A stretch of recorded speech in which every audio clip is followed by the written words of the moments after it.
मैं अपनी बात रखूँगा। आपने काव्य संग्रह की प्रस्तावना में लिखा, गांव से आए, छोटे से गांव से शहर में आए और यहाँ देखते ही इन्होंने देखा कि धोखाधड़ियाँ हैं। आंखों में अब टूट चुप होकर लोग आप मुस्कुराहट को पकड़ा, थामा। आज समस्याएं हमारे मुंह बाएं खड़ी है। आदमी पूरी तरह से उलझा हुआ है। ऐसे दौर में वक्त की आवाज़ किस तरह से सुननी है, इसके लिए हमें कवि आधार करता है। आपकी कविताओं इस संग्रह के मुख्य विषय रहे प्यार, जमाना, देश, शांति और विकास, जिसकी बात हम देश के प्रमुख से बराबर सुनते हैं। हम देख रहे हैं कि देश विकास कर रहा है। क्या वाकई में हम जिस विकास को चाहते हैं वैसा ही विकास हो रहा है? इस पर भी आप उंगली उठाते हैं, उंगली रखते हैं। यहाँ तक कि हम कोरोना से उभर के आए। आपके कविताओं में कोरोना का संकट भी सामने आता है।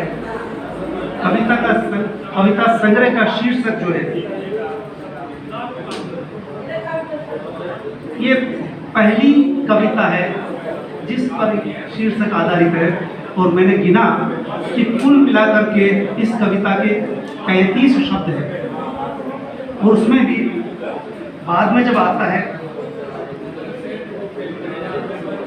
ये एक तरह से कविता संग्रह की भूमिका की तरह है। पहली कविता जिसमें आर्यन राठौर कहते हैं, ये एक की तरह हर काव्य संग्रह में आया। और ये जब शब्द आता है तो मुझे लगता है कि वो जो पहलवानी आपका प्रवृत्ति रही वो झलकती है, जिसमें आधार करते रहते हैं आप बराबर। कभी पाठकों से अपेक्षा रखता है वो भी समझ करके पढ़े। इस संग्रह में हमें बहुत कुछ मिलता है। देश के खजाने में कुछ मोती निकाल करके लाया हूँ। प्यार, देश, कोरोना पर केंद्रित होकर कविताएं लिखी है। प्यार को परिभाषित किया है, प्यार की सौरभ से आगे बढ़ना है, प्यार से, शांति से।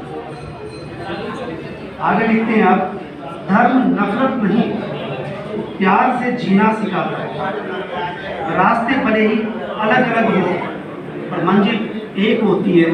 ये हमें आज के संदर्भ में, वर्तमान राजनीति के संदर्भ में समझने की जरूरत है कि भारत भी विविध धर्मावलंबियों का देश है।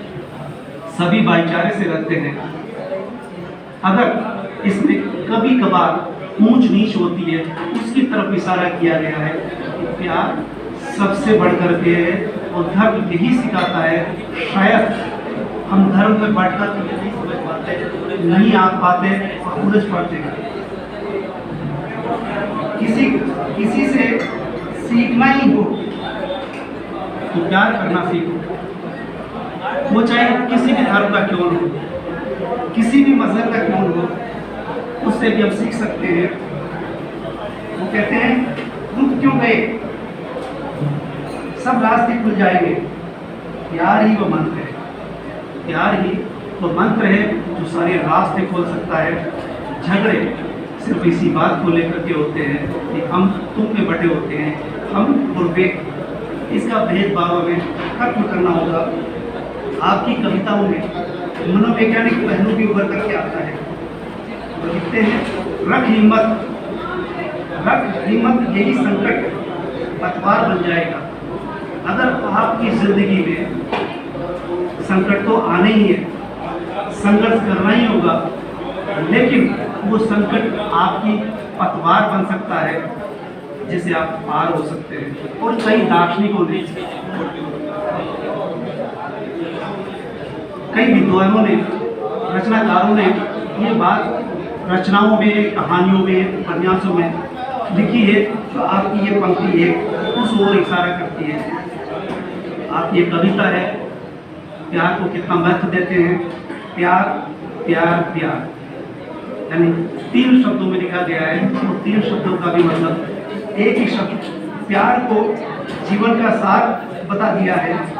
प्यार को व्यक्ति से समाज, देश और दुनिया तक फैला दिया है। काल और देश से परे और आगे, वहाँ तक जहाँ तक हमारी सीमा हो सकती है, प्यार की नहीं होती। देशों की सीमा हो सकती है, हमारी सीमा हो सकती है, लेकिन प्यार की सीमा नहीं हो सकती। इसलिए आप प्यार को महत्व देते हैं।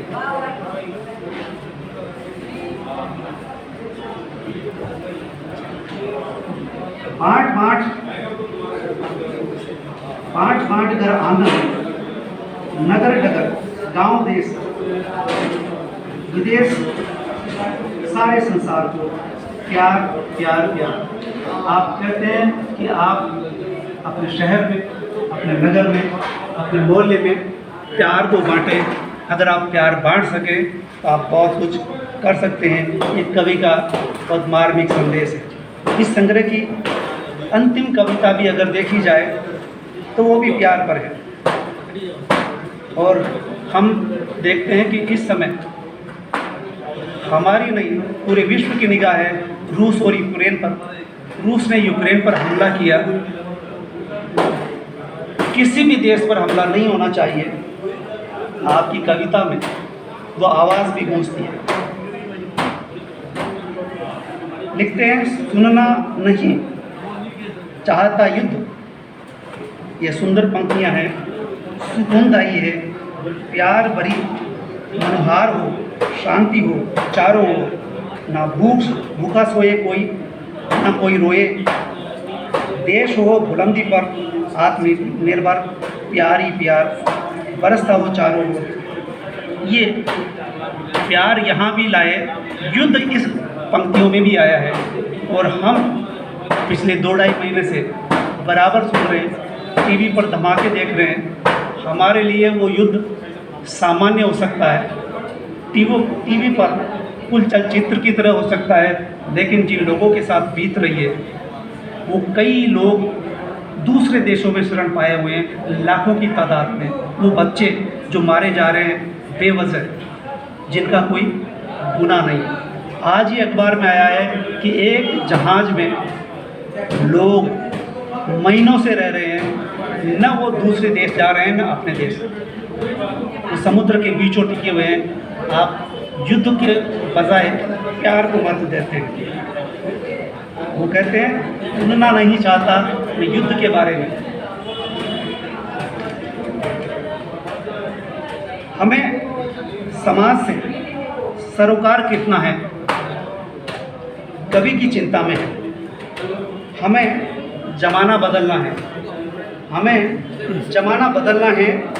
बदलने सब कुछ, समाज कहाँ जाएगा।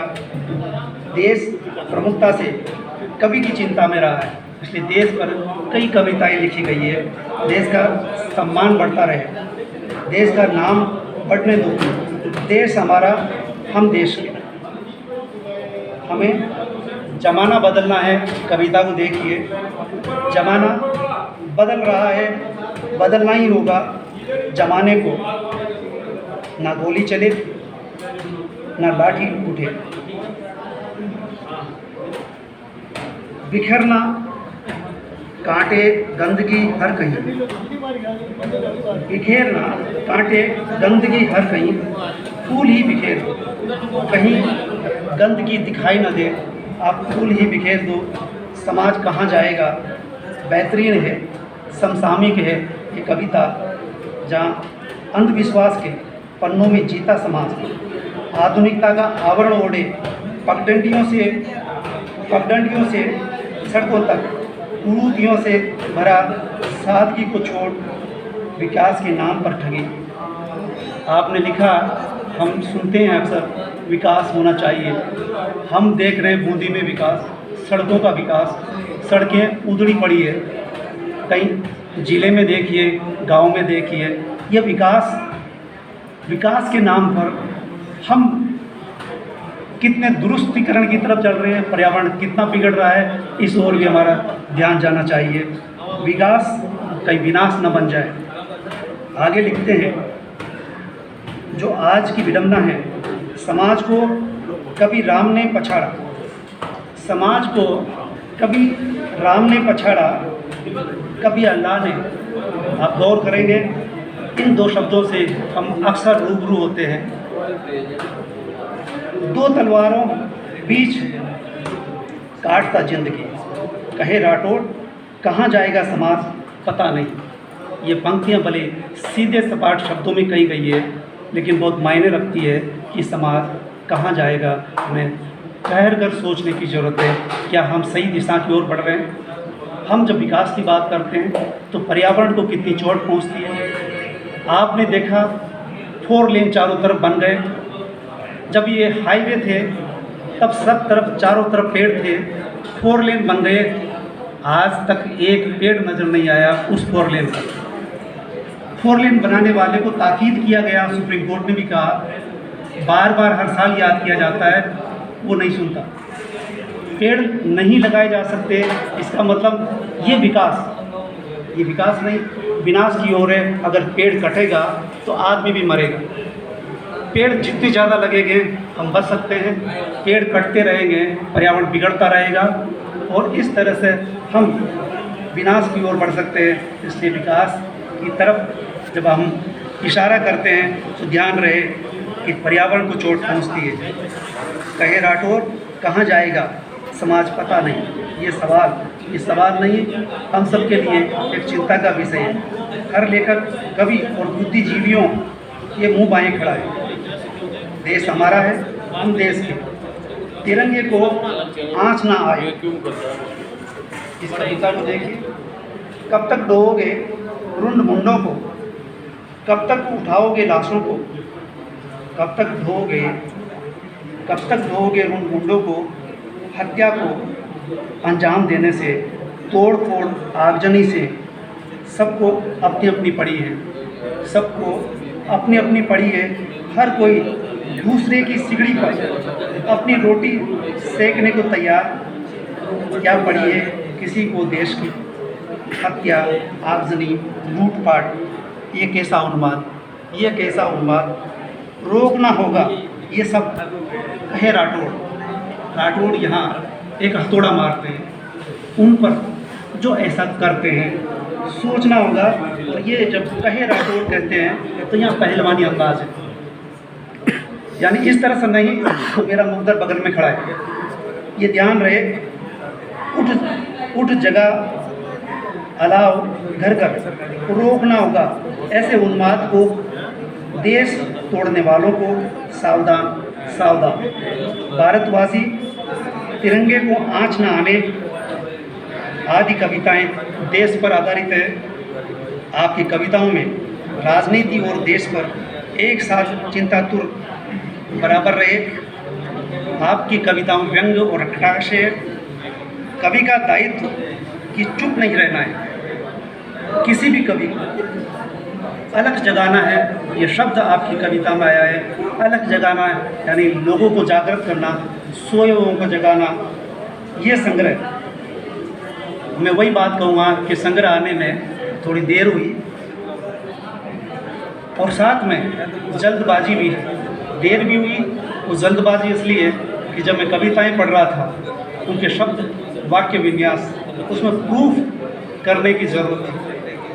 भाषा, वाक्य विन्यास, इन पर गौर करने की मुझे लगता है कि थोड़ा ठहर कर अगर और भी उस पर प्रूफ की निगाह से, प्रूफ रीडर की निगाह और पड़ती तो साफ सुथरी हो सकती थी। धन्यवाद।